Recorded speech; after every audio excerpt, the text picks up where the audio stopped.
Teman-teman kelas Sabtu, apa kabarnya? Aduh, seneng banget nih ketemu dengan teman-teman kelas Sabtu. Rasanya seneng, ceria, seger, ya pastinya. Kalau kayak teman-teman kayak kelas Sabtu kayak nih, mbak-mbak di lote ya. iya, benar selalu kayak gitu ya. Iya.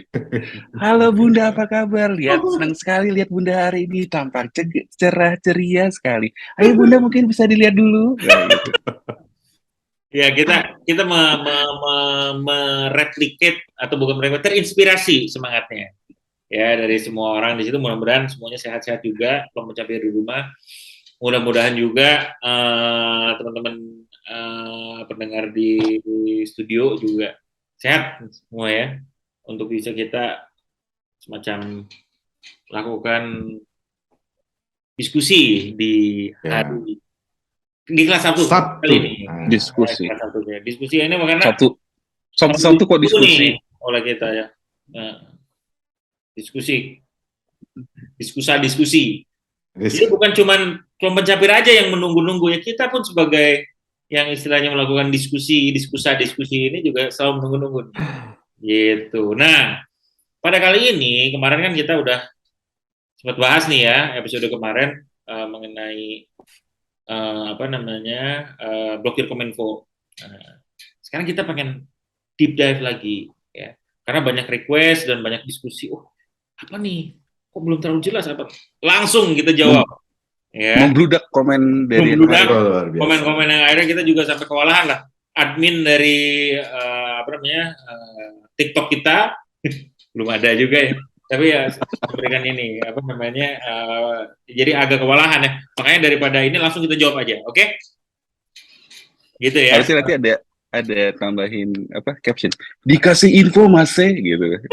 Kayak di TikTok. Pak Iwan, Pak Iwan. Oke.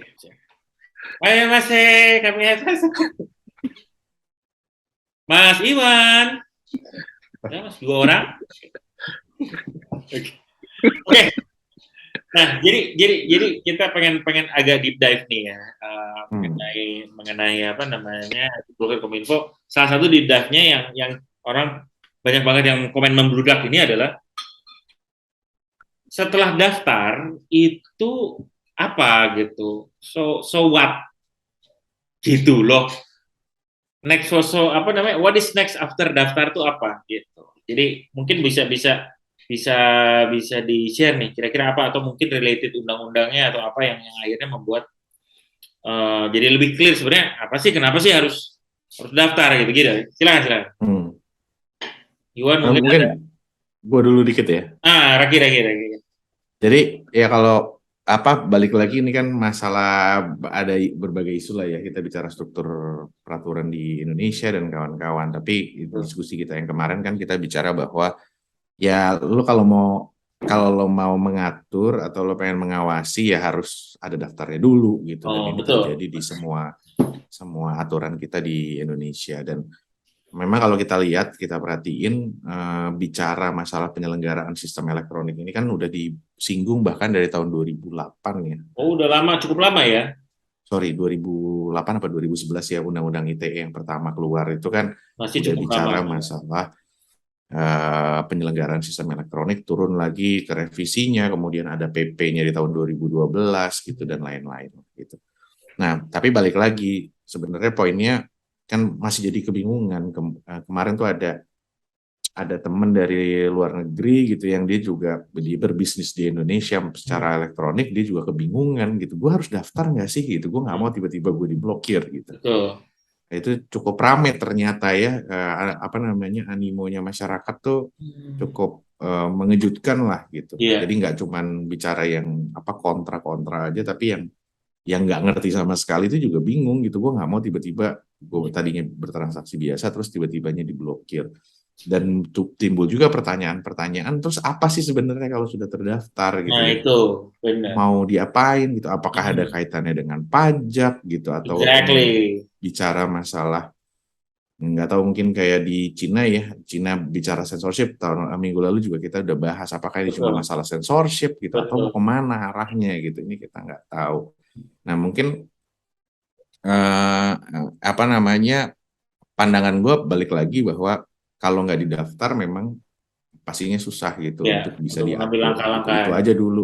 Basis ini baru ngomongin awal banget lah gitu bicara Hmm. pendaftaran gitu. Belum bicara yang lain-lain gitu. Kalau pandangan gue gitu, Bin. Iya, iya. Hmm. Hmm. Saya setuju dengan Raki karena prinsip utama orang Indonesia adalah tak kenal maka tak sayang. Jadi kalau tak Nah, terdaftar maka tidak disayang. sayang betul. Iya. Betul, Oke. betul, betul. Jadi memang kalau ketika ditanya, benar nggak gue mengambil kesimpulannya? Jadi kalau misalnya kita what's next after daftar ya memang karena mungkin kita agak sedikit open, yang penting lu daftar dulu gitu. Iya, Sehingga iya benar. next step-nya bisa daftar aja belum ya gimana ininya ya. Jadi Iya, nggak usah banyak tanya dulu lah misalnya. Oh, nggak tahu. Maksudnya, Iya.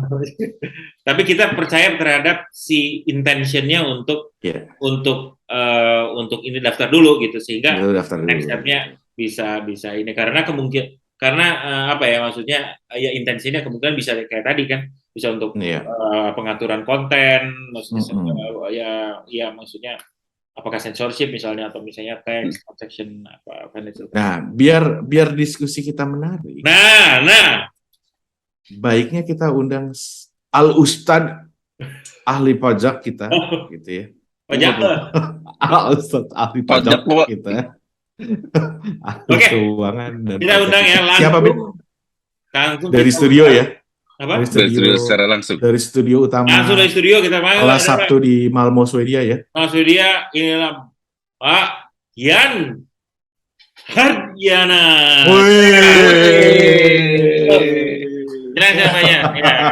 Mungkin silakan nih. Kita Ini khusus mengundang. sudah PCR ya sebelumnya. Sudah PCR semua Pendekatan seperti ini. sudah PCR dan sudah antigen.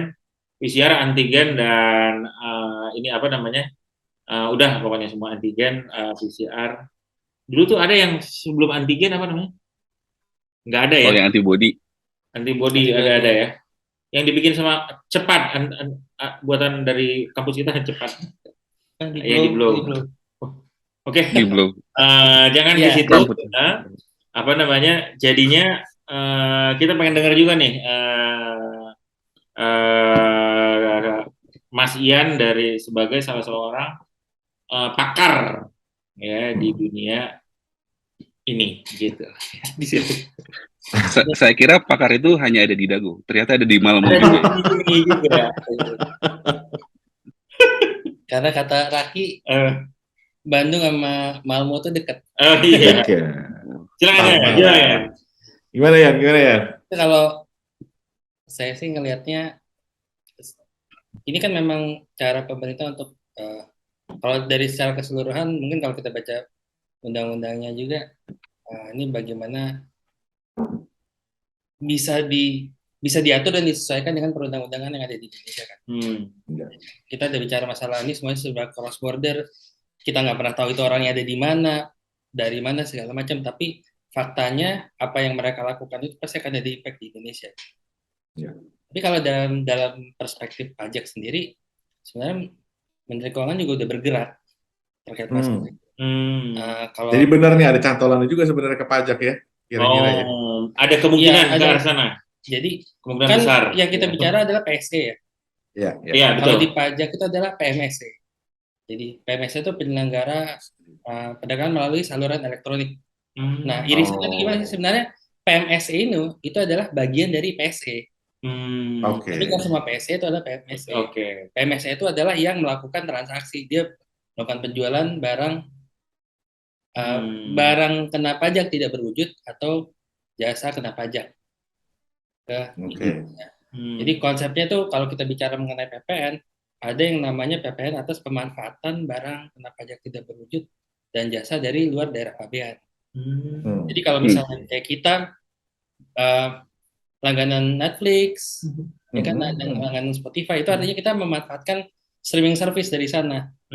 Atas pemanfaatan itu kita harusnya bayar PPN 10%. Kita sebagai konsumen nih. Iya, iya. Kita bayar, kita store, kita laporkan sendiri kantor pajak. Cuman konsep itu kan berarti harus ada full obedience mengenai pelaksanaan compliance itu sendiri dari masyarakat, ya kan? enforcement-nya bakal susah banget.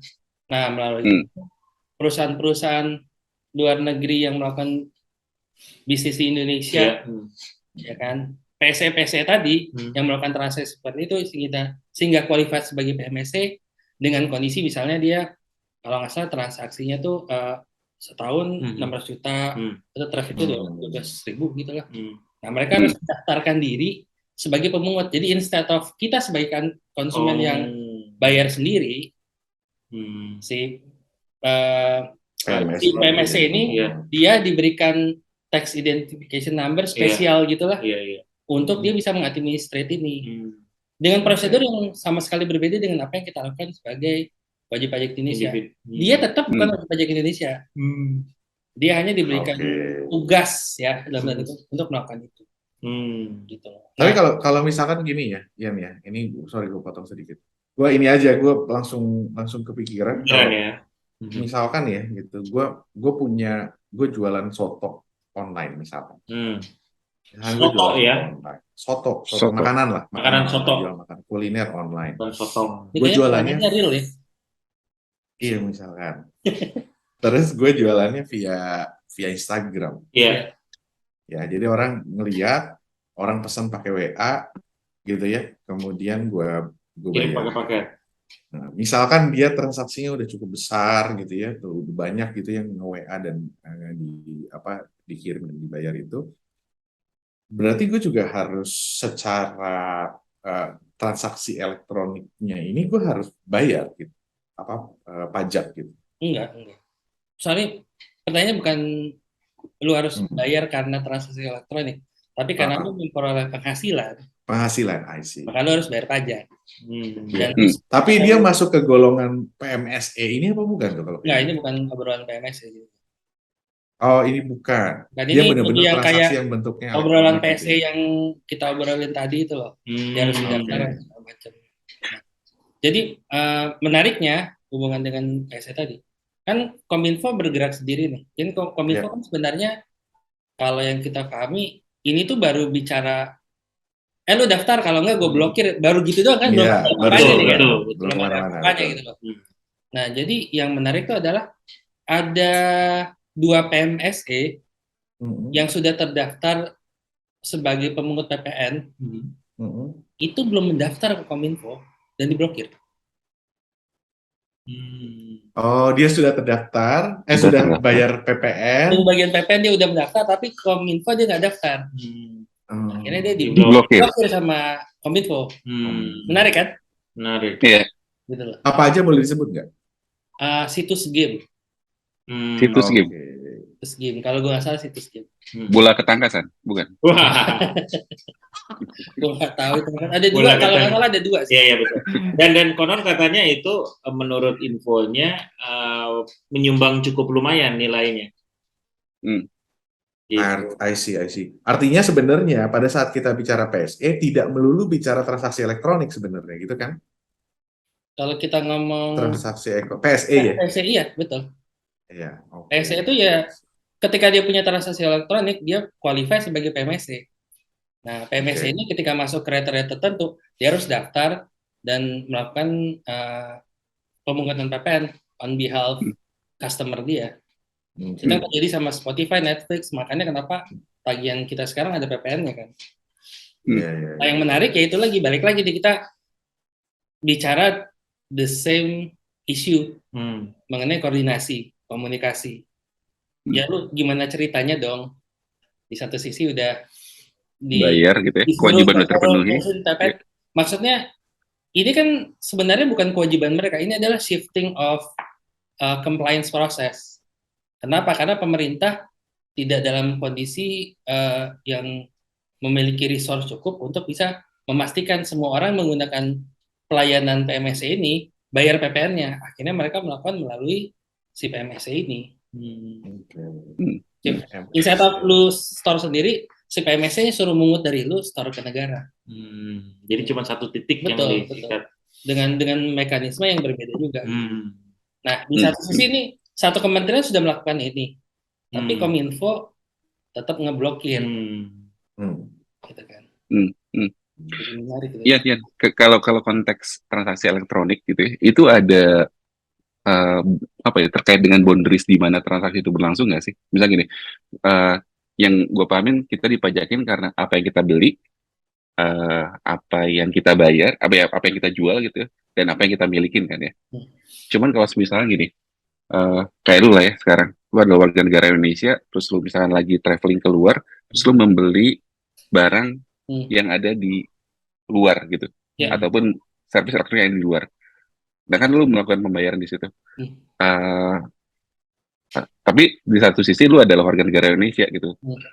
Lu bakalan tetap terkena kewajiban pajak itu nggak sih? Kalau misalkan si servisnya itu pun udah terdaftar di PSE-nya Indonesia lah, misalkan kayak gitu. Oke, kita ngomongin PPN kan berani. Ya, Kalau PPN ya itu misalkan. bicara mengenai consumption tax, ketika kita bicara transaksi B2C, ya, itu adalah di mana si ini berada. Nah, ketika gue lagi di sana gitu loh, misalnya gue beli barang nih, kita ambil contohnya garang, gue beli barang ini nih, gue beli di Malmo nih, pulang dari rumah ini bagus tapi gue beli juga deh buat di rumah, gue beli, iya nggak ada masalah. Tapi ketika gue ke Indonesia, seharusnya barang ini gue bayar biaya masuknya, pajak impornya, biaya masuk segala macam. Itu juga, apa sih by the way? Ini buat lampu. Gue bisa matiin lampu dengan ini. Oh, wow, magic. Wah, ini yang dipakai sama pesulap merah itu ya? Iya betul. Buktikan. Hati-hati sampai. ini magic apa teknologi? Yang asik nih. Wah, mana? Gak ada warnanya, Bin. Nggak kelihatan ya? Nggak kelihatan. Warnanya nggak kelihatan ya? Kedap-kedip ya? Bukan, warnanya jadi berubah. Gue yang di sini juga tidak merasakan perbedaannya. Nah ini gini ya. Nih. Tuh, lihat.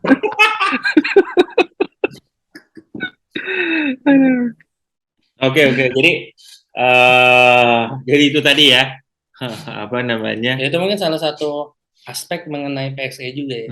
Jadi bahwa ini semua akan beririsan, bahwa sudah ada aturan-aturan lain yang menunggu. Kalau istilahnya kan begitu lo daftar, lo ada di Indonesia, lo akan menjadi tunduk sama aturan di Indonesia. Apapun yang lo lakukan harus sesuai dengan apa yang koridor hukum-hukum yang ada di sini. Betul. Ya. Kalau gue selalu berpikir ya, awalnya intinya undang-undang kan syarat utama undang-undang kan harusnya sifatnya untuk kemaslahatan ya. Gitu. Nah, pelaksana itu urusan lain. Itu masalah lain lagi gitu. Iya. Nah, ini yang disayangkan kan kenapa baru ngomongin untuk pendaftaran aja udah rame banget nih. Iya. Kesalahannya itu sebenarnya di mana sih? Karena mungkin intensi awalnya itu yang nggak dipahami ya. Ya. Orang kan akhirnya jadi mislead dengan opini yang ada beredar di masyarakat kan. Gitu betul. Bahwa misalkan dari awal tuh PSE itu adalah untuk melakukan censorship, pembatasan informasi gitu ya. Terus dihubungin kayak, wah Indonesia mau kayak China nih katanya. Semuanya itu bakalan diregulasi, direstrik gitu ya. Jadi maksudnya niatan awalnya yang sebenarnya tujuannya untuk kemaslahatan bersama di Indonesia itu yang nggak kesampaikan sih yang gue rasa sih. Betul. Gue jadi inget pernah ada meme. Bentar ya, gue jadi inget. Apa sih? Hati-hati, Bang. Gue pengen. Kena nih undang-undang kita. Tolong nanti di tit gitu. Hati-hati, Bang. Sebentar. Saya pilih screen yang penting gitu. Gue jadi inget pernah ada, kelihatan gak sih? Iya. Rempah-rempah ready nggak Bang? Nggak ada rempah-rempah gitu. Jadi mungkin kalau dulu kita cukup strict memastikan bahwa semua penjelajah dari luar itu lapor dulu ke kita, ditanya alasannya mau apa, mungkin penjajahan tidak akan terjadi. Tapi karena ambiguinya itu yang nggak jelas ya. Betul. Padahal culture orang Belanda itu mereka strict, mereka jelas di depan. Taat administrasi ya. Cuman karena kita nggak ada administrasi, mereka liar jadi ya. Karena kita nggak jelasin di depan, berarti dia boleh. Boleh ya, iya. Itu boleh. Kan gue jadi keinget, gue nggak ada yang salah. Gue jadi keinget gini, ada satu teman gue dari Swiss, dia datang ke Indonesia, gue bercerita nggak ya? Datang Hmm. ke Indonesia, dia ke Bali dulu baru ke Jakarta gitu ya. Di Jakarta, pokoknya gue ketemu sama dia di Jakarta. Dia bilang, yang gue pengen dari mobil, apa namanya, mobil gue di sebelah kiri lebih kencang daripada yang kanan. Dia, nggak boleh ini, nggak boleh gitu, gitulah. Melanggar aturan gitu. Oh, ada mobil lain gitu yang kayak ngelakuin itu, dia nyalip dari kiri. Nggak boleh tuh kayak gini, dia marah-marah. Terus, tapi dia diam. Tapi waktu gue di Bali, kata dia gitu, gue juga melanggar aturan sih. Hah? Gimana? Dia bikers banget lah, gue ngebayangin jadi apa, bikers dengan motor gede di Swiss tuh kan keren banget ya. Wah, dengan pemandangan gitu. Dia bilang, wah, tapi gue waktu di Swiss, kata dia, gue selalu taat aturan, gue pakai semua perlengkapan gue baik gitu ya. Tapi waktu di Bali, gue inget banget tuh, gue jalan dari, kata dia, dari Kuta ke Uluwatu pakai motor, nggak pakai helm, nggak pakai apa-apa, udah ngelanggar semua aturan yang ada. Jadi dia Pakai pada kaos saat kutang berbintang iya, biasanya. kaos kutang berbintang gitu. Jadi emang pada kondisi di mana ketidakjelasan aturannya ada nggak ada aturan, Hmm. tapi kan nggak jelas gitu ya, ditegakkan atau enggak. Ya itu pada saat itulah muncul berbagai yang begitu Baik. sebenarnya. Betul, apalagi kalau kita bicara mengenai aturan-aturan yang eh, penerapannya, parameternya itu very subjektif kan. Iya betul. Jika subjektif, penuh kepentingan, itulah bermain. Tapi kalau kita ngomong dari awal dulu, oh ini kemaslahatannya kayak tadi yang namanya Iwan. Ya kenapa gue bilang nggak ada, bukan nggak ada ya. Ya biar gue pede aja gitu. Ya. Nah, Tapi benar nggak tadi itu pertanyaan Ebin yang di awal, Ebin ya, kalau menjawab apa premis kita di awal itu, apakah memang awalnya kita bicara pendaftaran, ujungnya sebenarnya kita akan bicara pajak yang lain, gitu ya, pajak kah gitu, atau censorship, menurut pendapatnya Iwan sama Ian gimana, dan Ebin jadi WNN. Oke. Kalau gue mungkin akan dikembalikan lagi ke basis perundangan dan peraturannya aja sih. ini Tujuannya apa sih si PC itu, apa aja sih yang Ini diatur? ahli kebijakan publik nih ngomong. Oh udah, sudah tidak relevan, itu sudah 10 tahun yang lalu. Terus Gue coba share aja ya, Makanya dia terkenal jago. relatan PMP. meme lagi nih. Meme lucu. Oke. Eh, basis untuk pendaftaran sistem elektronik itu kan refer ke Permen Kominfo yang nomor 5 tahun 2020 ini. Dan di sini dia merujuk ke PP 71 2019 yang merupakan turunan dari Undang-Undang ITE. Kalau gue salah tolong dikoreksi ya. Ya Di itu. sini nge-refer ke pasal 5, pasal 6, pasal 97, pasal 98 ya. Nah, coba kita buka si PP nomor 71 tahun 2019 ini. Udah dibuka, katanya coba tadi. Kan coba. Nah, kalau tadi lihat referensinya, ini gue pun tadi sedikit terkecoh gitu. Karena waktu dibaca ke pasal 5-nya, walaupun secara spesifik bahwa di ayat 3, ketentuan mengenai kewajiban penyelenggaraan sistem elektronik sebagaimana dimaksud pada ayat 1 dan ayat 2. Cuman kalau kita lihat ke pasal 5 yang di ayat 1 ya, di sini ada statement bahwa penyangga sistem elektronik wajib memastikan sistem elektroniknya tidak memuat informasi elektronik dan atau dokumen elektronik yang dilarang sesuai dengan ketentuan perundang-undangan. Mungkin ini yang bikin orang jadi salah persepsi bahwa ini dipakai buat untuk censorship nih gitu ya. Ya. Cuman tadi sehabis dijelaskan oleh Raki, gue jadi lebih paham lagi. Kalau dilihat ke atasnya, pasal 3 dan pasal 4, ini lebih general sebetulnya. Kenapa sih kita wajib melakukan pelaporan ataupun wajib mendaftarkan? Karena ada karena ada kewajiban dan ketentuan lainnya yang wajib dijalankan oleh si penyangga sistem elektronik tersebut. Misalkan nih, penyangga sistem elektronik harus menyelenggarakan secara andal dan aman. Masalah availability security ya menurut gue sih itu adalah sesuatu yang wajib dan menjadi hak untuk setiap pengguna elektronik kan. Maksudnya Twitter down aja kita protes gitu ya. Apalagi kalau misalkan si sistem elektroniknya itu menyelenggarakan sistem transaksional gitu, kayak misalkan keuangan atau apapun gitu. Terus atau ini, kalau kita lihat ke pasal 4 gitu ya, si sistem elektronik harus melindungi ketersediaan, keutuhan, keautentikan, kerahasiaan, keteraksesan informasi elektronik dalam penyelenggaraan sistem elektronik tersebut. Ujungnya adalah perlindungan data si konsumen dan memastikan bahwa data kita tidak bisa disalahgunakan. Nah, hal-hal ini mungkin belum terkomunikasikan secara clear sih kepada semua orang. Jadi akhirnya opini-opini yang di luar jadi agak liar sih. Ya. Jadi ini sebenarnya udah cukup jelas di sini ya, apa niatannya ya, niatan dan kenapa itu dilakukan, untuk apa ya. Oke, jadi untuk teman-teman silakan bisa lihat nih PP nomor 71 tahun 2019. Apalagi Wan? PP apa? PP ini sih mungkin yang jadi referensi utama. Ini aja deh ya, ini aja cukup satu.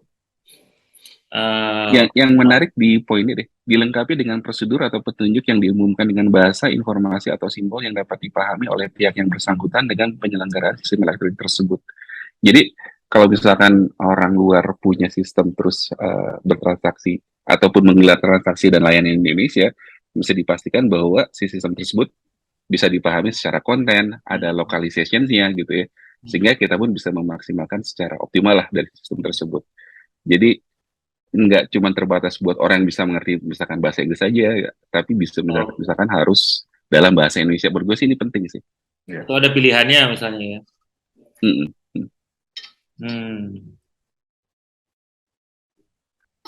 Jadi di sini udah cukup agak lumayan lengkap ya. Maksudnya bukan lengkap ya, tapi intentionnya dan ada juga sedikit penjelasan dari intentionnya tersebut gitu ya. Jadi oke nih harus bisa ini mudah dipahami juga gitu ya. Niatnya untuk ini dan juga untuk bisa lebih mudah dipahami gitu-gitu ya. Jadi ini ada beberapa area yang akhirnya menjagain kita nih sebagai warga negara ya. Sebagai warga negara dan warga net. Ya. Gue ada satu pertanyaan kamu buat Raki dan Iwan sebagai di bidang ini ya. Sebagai warlock. Nah, pertanyaan gue adalah dari semua pasal 3 dan pasal 4, itu apa yang tidak dibebankan kepada PSE lokal? Apa yang tidak dibebankan kepada PSE lokal? Maksud saya, apakah PSE lokal juga harus memenuhi ketentuan itu nggak? Kan kita bolak balik dari luar nih. Itu berlaku buat semua kan, termasuk lokal dan dari luar. Exactly, itu poin gue. Exactly, itu poin. Kesetaraan. Betul. Itu poinnya. Jadi istilahnya kalau misalnya yang dalam dan lokal aja harus comply, yang luar juga harus comply, lebih ke arah. Iya dong. Iya. Oh, luar biasa. Jadi ini isu yang sudah cukup lama ya, cukup lama karena ini kan kita bicara OTT ya. Iwan yang dulunya pernah di apa namanya di KPK ya? Operasi tangkap tangan. Over the top. Dari dulu tuh isunya I'm an OTT, yeah you know me, bukan gitu. Bukan. Itu OPP. Aduh, ada umurnya ketahuan banget sih. Jadi dari dulu kan selalu isunya si OTT ini selalu ngambil keuntungan dan selalu apa namanya tanpa aturan lah kesannya gitu ya, bebas dia bisa ngapain. Jadi ini sebenarnya dia juga bicara mengatur konten gitu. Jadi nggak cuma si telco aja atau penyedia internet aja yang kena aturan karena dia under Kominfo. Sekarang konten harus diatur, intinya gitu ya. Nah, konten itu ada macam-macam, ada bicaranya informasi saja, ada juga sampai tadi transaksi elektronik yang ada monetary amount-nya di sana. Betul. Gitu. Nah, itu juga diatur gitu. Selain tadi pasti ada implikasi ke pajak gitu dan aturan perundangan lainnya. Nah, nanti kita akan masuk kemana-mana bahkan sampai bicara masalah persaingan usaha misalkan. Mungkin juga akan bicara ke sana dan lain-lain gitu menurut. Mungkin gue kasih satu contoh konkret di pajak ya, dari perspektif pajak. Dimana sebenarnya kan pajak itu kan instrumen juga kan. Bukan hanya instrumen keuangan, tapi sebenarnya kan instrumen regulasi juga. Dimana menciptakan level playing field. Yang tadi gue bicara mengenai PMSC itu adalah, kita ngeliat gimana growth-nya si Spotify, si PC inilah yang kemudian jadi PMSC ini.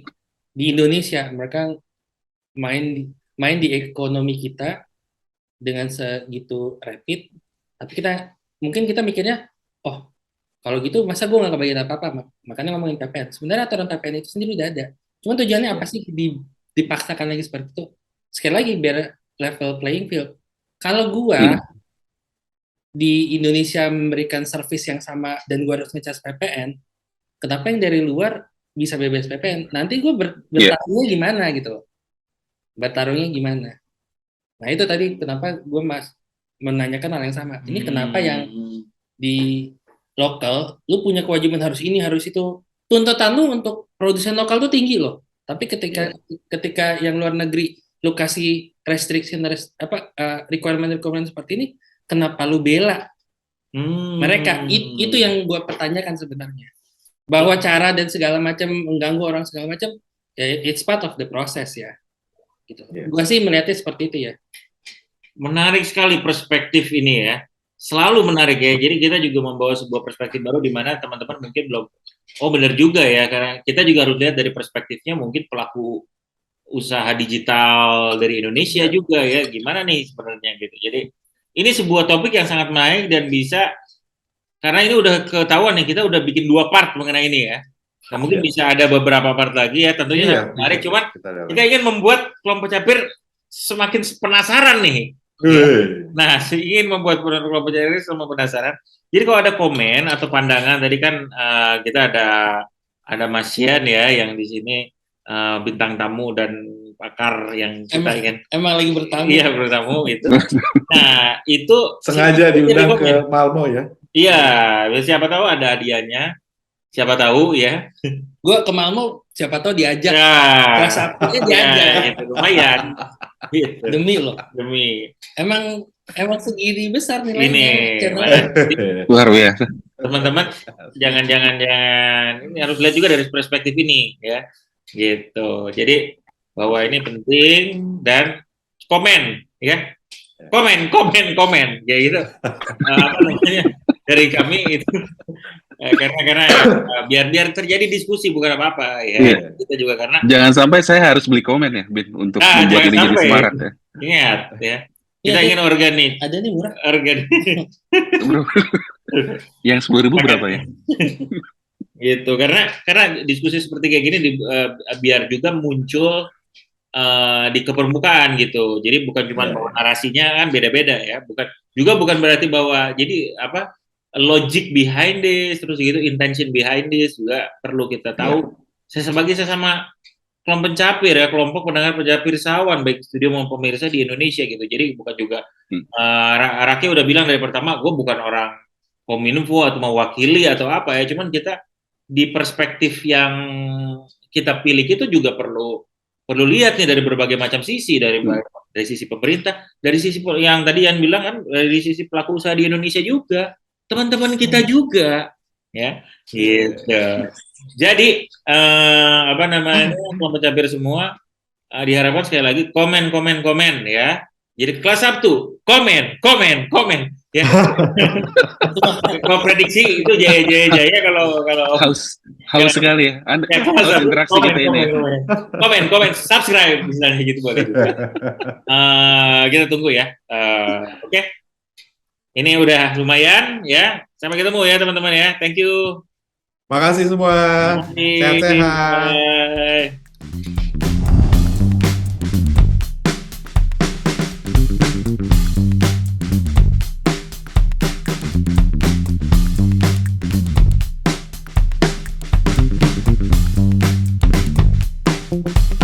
Bye.